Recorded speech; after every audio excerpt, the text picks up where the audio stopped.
Hello friends, welcome to our revision session 7.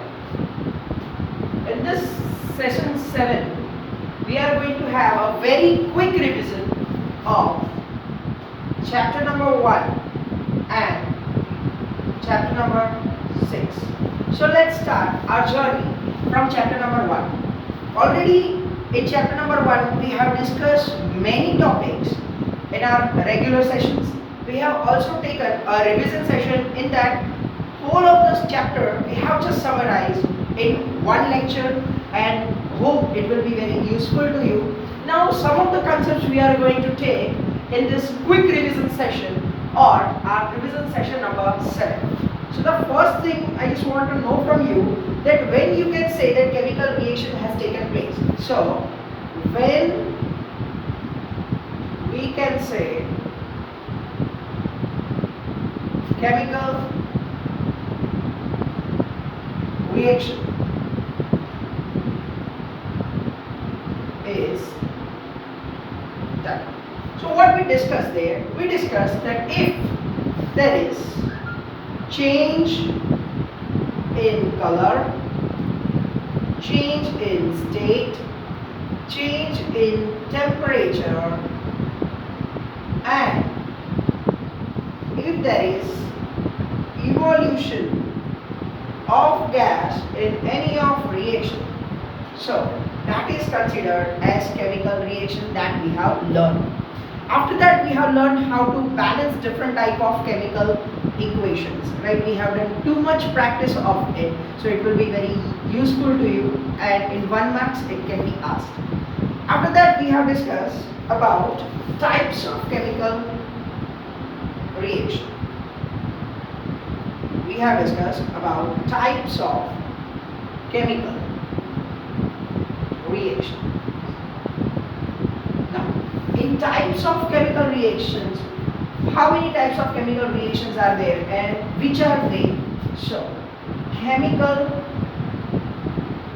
reactions. Yes, you are right. The first is combination. Then we have understood about decomposition. After that, we understood about displacement. After that, we have taken the detail about double displacement. And at last, we have taken the concept of redox. So almost there will be 5 different type of chemical reactions. So let us understand that 5 chemical reactions. So how we can understand and we can remember that 5 chemical reactions. Here, I am trying to draw a pentagon, right? And from that pentagon, we can understand that 5 types of chemical reactions. Now, which are that chemical reactions? Let's try to understand it.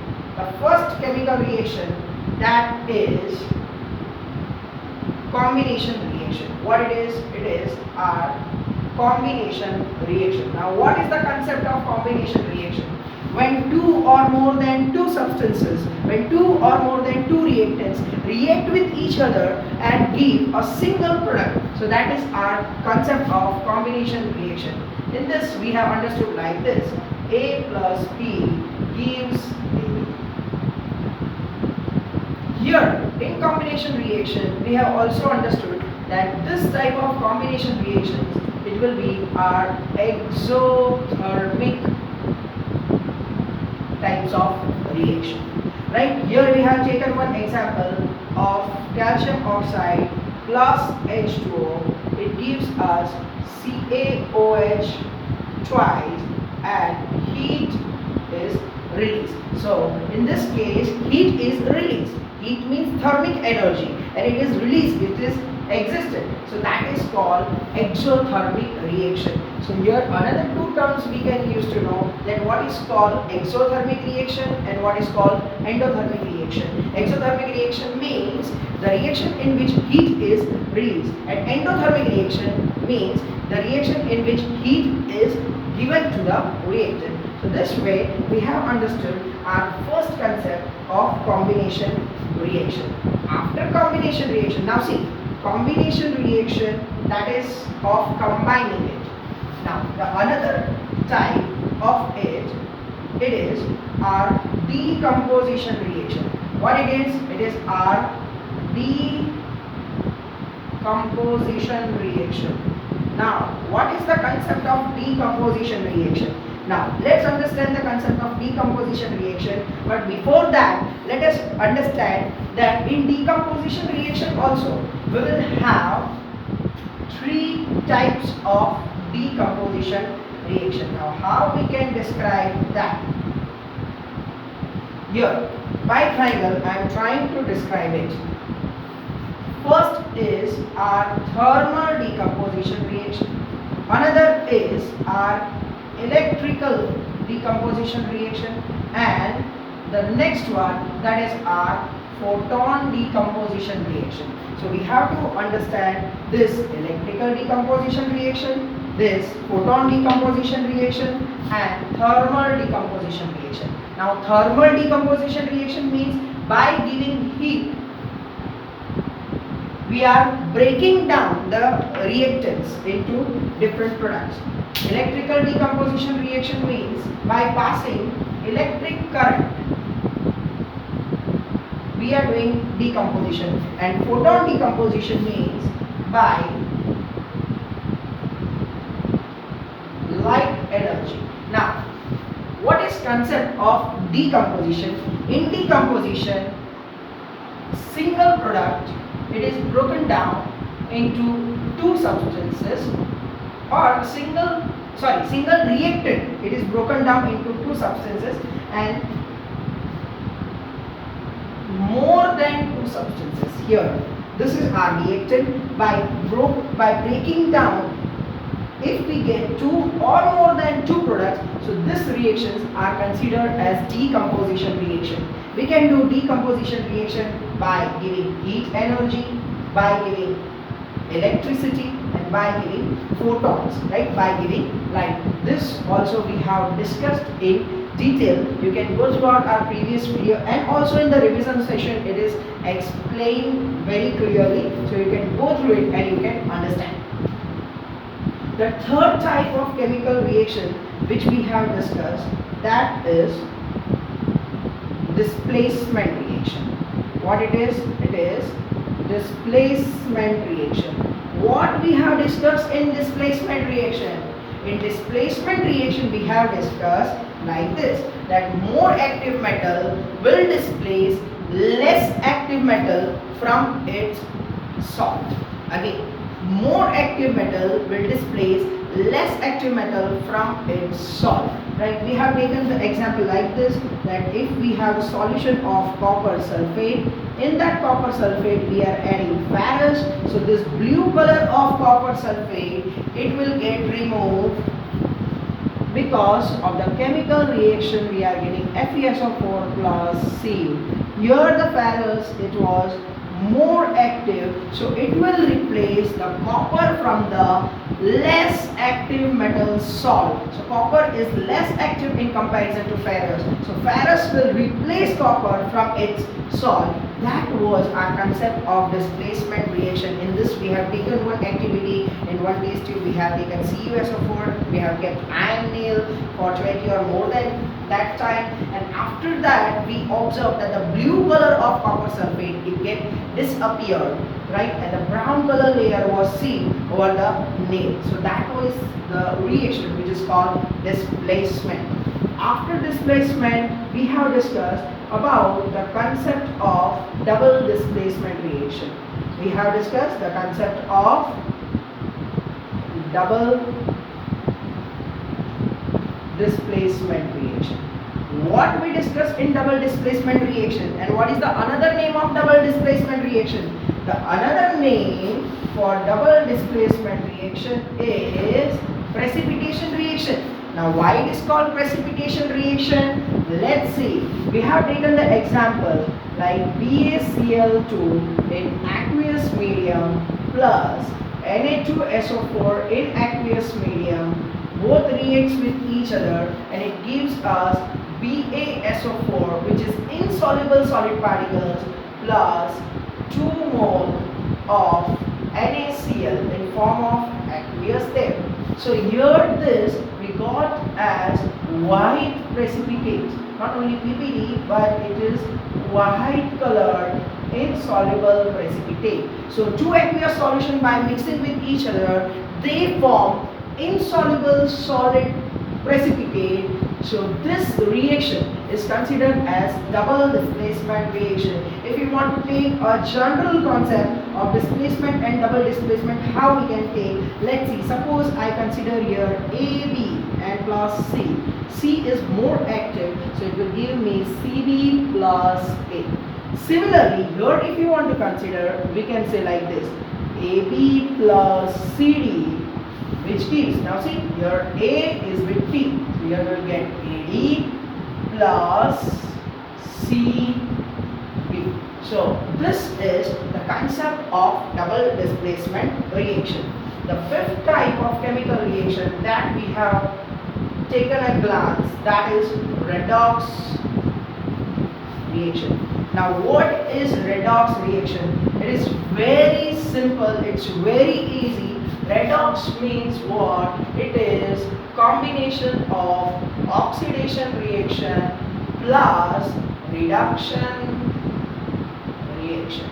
Now what is oxidation reaction and what is reduction reaction? We want to know. Now how we can know that what is oxidation and what is reduction? The process in which oxygen is added or hydrogen is removed, that is called oxidation reactions.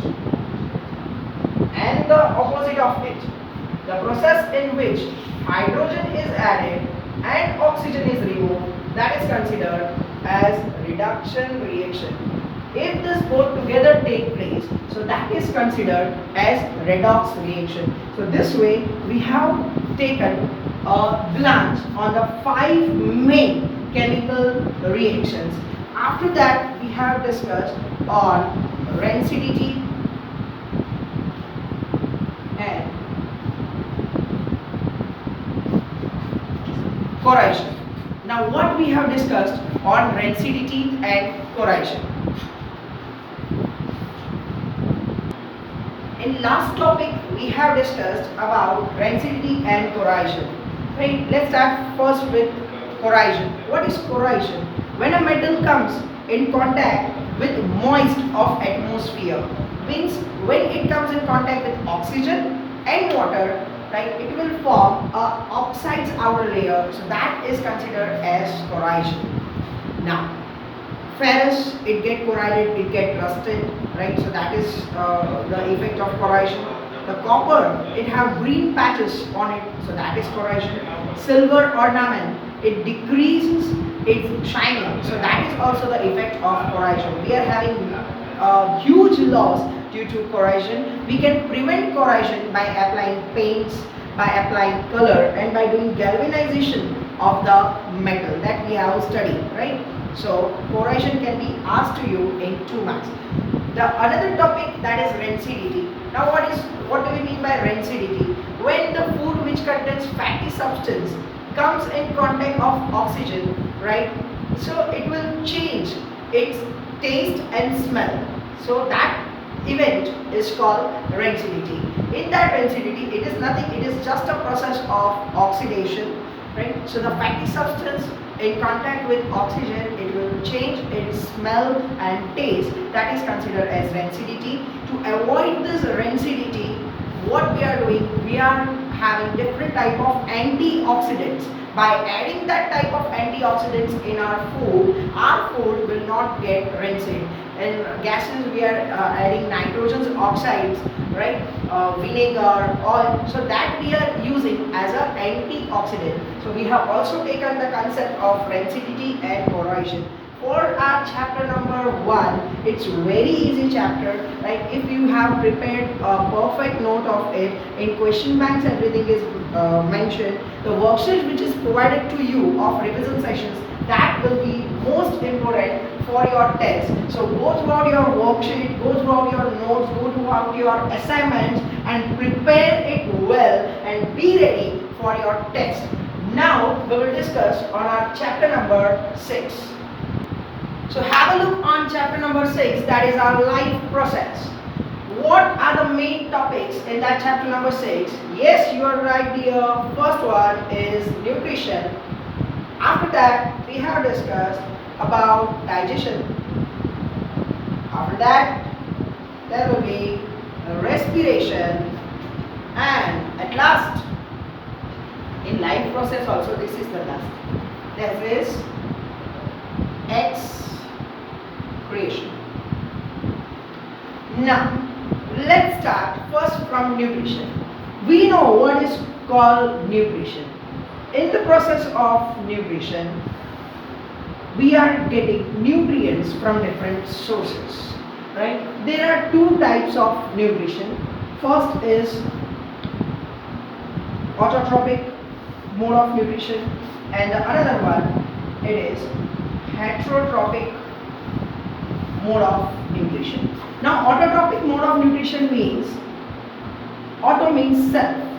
So, the mode of nutrition for the organism, it is self-dependent. So, that will be our autotrophic mode of nutrition. Yes, you are right.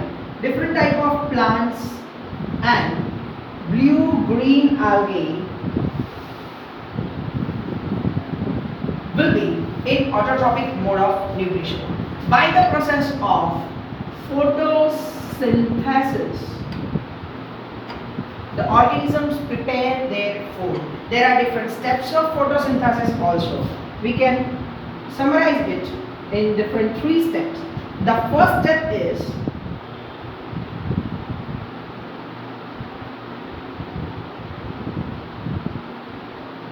absorption of light energy. The second step, the absorb light energy, it will convert light energy into chemical energy. And the third one is reduction of carbon dioxide into carbohydrates. So by these 3 steps, photosynthesis process is done, right? So this will be our concept of autotrophic mode of nutrition that we have understood, right? So in the mode of nutrition, the definitions of nutrition and different 2 types of nutrition we can explain. The another type of nutrition, that is heterotrophic mode of nutrition. Now, in heterotrophic mode of nutrition, we will have different types. Which are they? In heterotrophic means those who are depend on others. Heterotrophic, they depend on other organisms. Now, as they are dependent on other, right? So they can depend on dead organisms, they can depend on other living organisms, or they can depend on whole of the body or some of the part of the organism. So according to that, we can categorize heterotrophs into 3 different types. First is saprophytic. The second is parasitic, and the third one, that is holozoic mode of nutrition. Now, what comes in saprophytic mode of nutrition? In saprophytic mode of nutrition, those who depends on dead and decayed substances, that comes in saprophytic mode of nutrition. In parasitic mode of nutrition, we can take example of worm. So worm lives in any host, right? And always worm is here considered as a parasite, and it depends on any of host. So parasite always harms to the host. And holozoic means the organism who depends on the whole body of the organism or some of the parts of the organism. So that is holozoic. We humans are coming in holozoic mode of nutrition. So here we have a concept of nutrition means to obtain nutrients, and we are obtaining it from our food. Okay, so these are the types of nutrition which we have discussed in the previous video. We have discussed it in detail, but just we are having a glance over it. Okay, we have also discussed about nutrition in amoeba. The nutrition in amoeba, it is done in various steps. The first step is ingestion. After that, the food which is injected, it will get digested. So the another one is digestion. After the food which is digested, it will absorption. After absorption, it will be assimilation, and after it is assimilated, there will be digestion. Now, simple, we know how it is done. Amoeba, by the false leg structure, it will go towards the food particles. Right? So by this pseudophoria or by this false leg, it will take the food. As in first step, it will take the food that is considered as ingestion.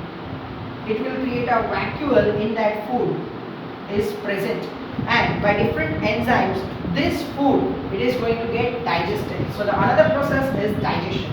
The digested food in vacuole, it will get absorbed by the amoeba in various parts of it. So the food particles, it will get absorbed. This absorbed food particles, it will release energy. So that is process of our assimilation, and at last the food particle which is used, the unnecessary harmful substance of it will be thrown out from the body of amoeba by the process of egestion. So ingestion, there will be digestion, then absorption, the energy will be released, assimilation, and the non-used or the unnecessary waste, it is thrown out by the process of egestion. This all thing, it is done by diffusion, and the mode of nutrition in amoeba, that is holozoid. So this way we have understood the topic of nutrition in amoeba. Also in the previous section we have discussed. Now the another is human digestive system. So here we will just have a look on it. Human digestive system. Right here I am trying to explain it by the block diagrams, by the block chart. Already we have discussed it in different manner, right? So only the points we are going to write. First, it will start from our mouth. In our mouth, there will be teeth, tongue, and there will be salivary glands. Now, teeth, it will break down the food particles. Tongue will mix our food with saliva, and salivary gland will secrete saliva. In this, there will be, in saliva, there will be the enzyme which converts starch into maltose, and what that enzyme is called, that is enzyme amylase. From this mouth, right, through the food pipe or through the esophagus, the food will move into stomach. In the stomach, there will be secretion of HCl, secretion of pepsin, and secretion of mucus. This HCl, it will kill the bacteria which is there on food. It will also provide the acidic medium, right, and it will break down the globules of the food particles. Pepsin, it is used in digestion of protein.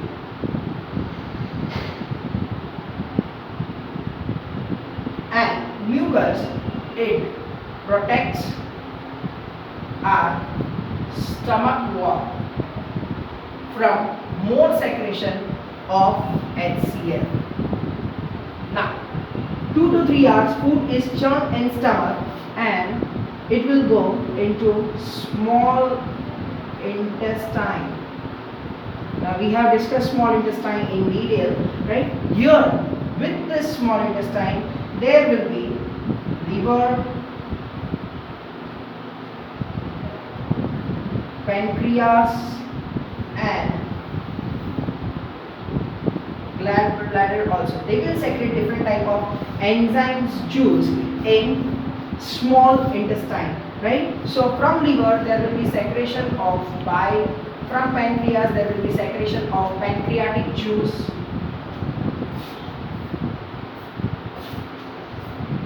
right? Now which type of pancreatic juice are secreted from it? So simple it is that there will be amylase, lipase and trypsin.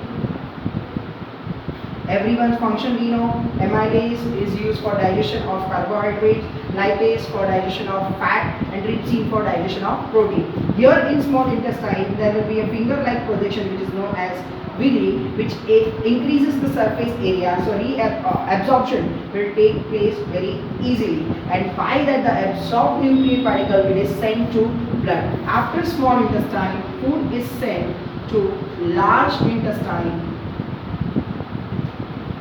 Here the more amount of water it is reabsorbed in large intestine and it is thrown out through anus, right? We are not discussing into more in detail, but we have taken this topic in our revision sessions also. In that we have discussed it in detail in your previous videos. It is also described. So this is an important one to know. In different stages it can be asked, only digestion in mouth, digestion in stomach, or digestion in small intestine, right? This way they can ask why the length of small intestine is different. That is also the reason that we have explained in our previous sessions. So this way, nutrition in amoeba and human digestive system. Then let's talk about respiration. We know what is the process of respiration. In respiration, our food, it will get oxygen. So when our food is getting oxidized, when the nutrients are getting oxidized in our body, it will release the carbohydrates and energy. So that process is respiration. We can categorize respiration in two types: aerobic respiration and anaerobic respiration. Aerobic respiration is done in presence of oxygen. Anaerobic respiration is done in absence of oxygen.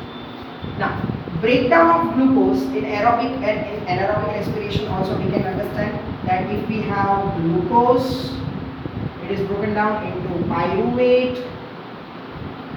Then there are three possibilities. We have discussed this, right? Which are the possibilities?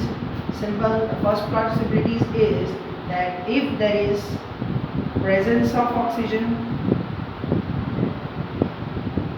if there is lack of oxygen, and if there is absence of oxygen, right? So what happens in presence of oxygen? What we will get? We will get carbon dioxide plus water plus energy.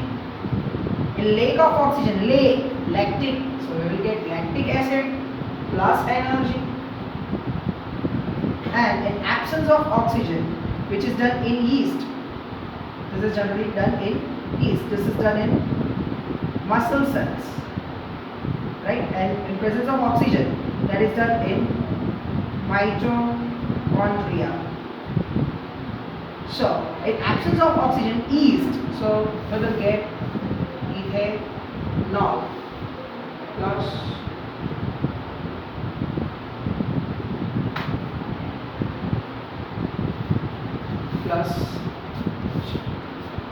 in energy, right? So here glucose, it is 6 carbon containing, pyruvate, it is 3 carbon containing, right? This is 1 carbon containing, lactic acid, that is also 3 carbon containing, ethanol, that is 2 carbon containing compound. So breakdown of glucose, that also we have taken as a topic. We have discussed it in detail in our revision sessions and in our previous sessions also. Just for highlighting, we have taken here the topic. Now, In respiration, we will also discuss about human respiratory system and mechanism of breathing. Okay, so in human respiratory system, we will get nostrils. From that, the air will get filtered by the hair and mucus. It will pass through nasal passage. From nasal passage, it will move to pharynx, then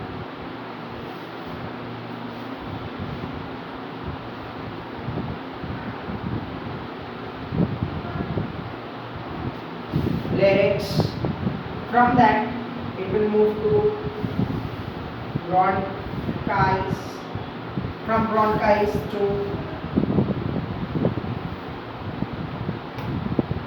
bronchiolitis, and from that it will move to alveoli.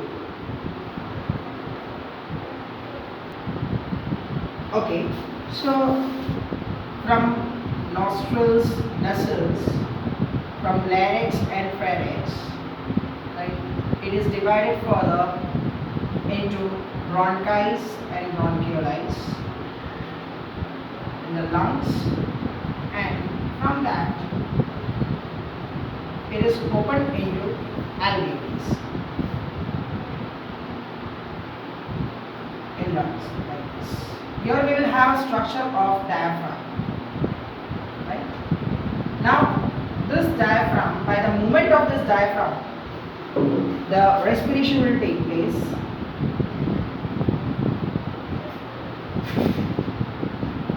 When diaphragm it moves in downward direction, so the chest cavity will get increased. So when it moves in downward direction, cavity increases. So as the chest cavity increases, oxygen will rush inside our body. So that is our inhalation. As the diaphragm, when it comes down, chest cavity increases, right? Oxygen will rush inside the body. This alveoli, it will get exchange of gas, because this alveoli are covered with the blood capillaries. So they will deliver that oxygen to the blood capillaries.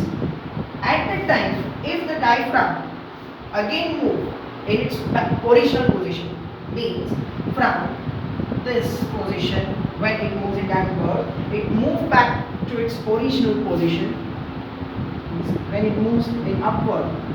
So in this case, cavity increases. So here in this case, our chest cavity, it will get decreases, and due to this chest cavity decreases, that is our exhalation.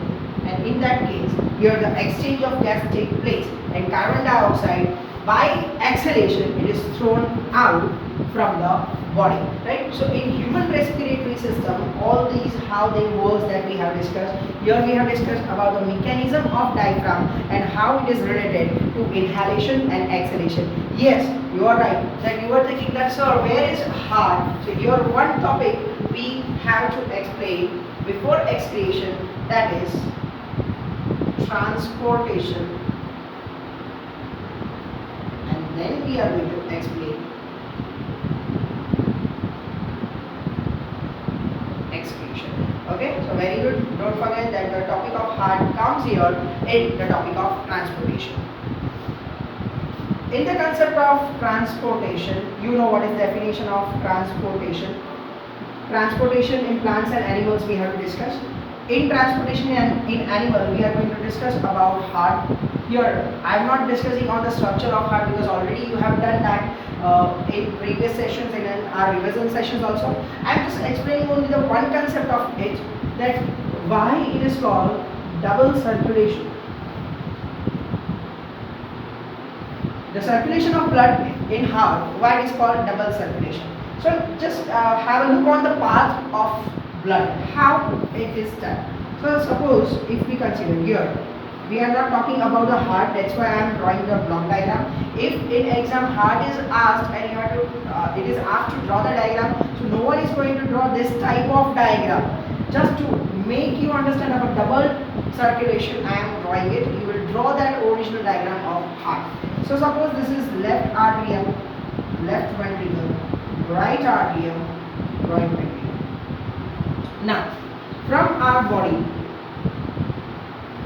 what happens? From our body, the impure blood, see blue color, it indicates the impure blood. It rushes into right atrium. By the contraction of right atrium, it will move into right ventricle. Now this blood from right ventricle, to make it pure, it will move towards lungs.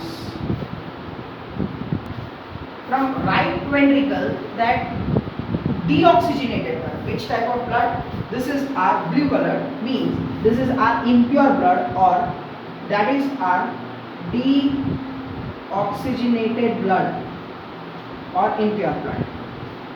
Now in lungs it will get pure, and this pure blood, it will move to right atrium. From right atrium it will move to right ventricle. By contraction of right ventricle, it will move to different parts of body. So this way you can see that in heart, blood is circulating twice, once in form of in form of deoxygenated, and another in form of oxygenated. That's why this is called double circulation, that we are going to understand right here. Now everything else you have studied for heart, that it is red color plasma, then RBC, WBC, platelets. So we are not discussing over it, but I have just explained this, that why it is called double circulation. So keep that in your mind. The another in transportation in plants, we know that xylem and phloem. Xylem, in that we will understood about transpiration, and in phloem we will understand about translocation. Now what is transpiration and what is translocation, that we have studied it in detail. Right? Transpiration means removing of water from the aerial part, that is transpiration, and translocation means the photosynthetic product which is produced in plants to send it to different parts. See, this transpiration is always in one direction, right? So this will be our unidirection. And translocation, it can be done from downward to upward and upward to downward both. So that will be our bidirectional. Also we have understood that the stomata means the pores of leaves, that is called stomata. That stomata is covered with the guard cells, right? When the guard cells, water will rush inside it, the stomata will get open and exchange of gas take place. When the water is removed out from the guard cells, the stomata will get closed and exchange of gas will be stopped. So this we have understood in transportation. In detail you can go through all the videos, worksheets and the revision sessions, in that you will get. Let's have a foot towards our last topic, that is excretion. Excretion in plants and excretion in animals. Excretion in plants, it will result into falling off leaves, also in terms of resins, gums, etc. Right? So the excretion means what? We know that during the life process, the unnecessary harmful substance to throw out from the body, that process is excretion. Falling of leaves, that is the reason of excretion in plants. Resin and gums, they are also the product due to excretion of plants. Right? We are using it for different purposes. For animals, if we talk about humans, so we will have a excretory system for it. In that we will have a pair of kidney. From that pair of kidney, we will have ureter. From that ureter, we will have a urinary bladder, and at last we will have urethra.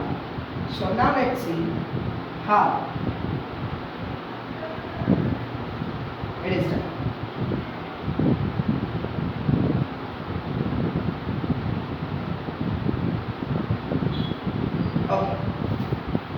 kidney, that is bean shaped pair of kidney.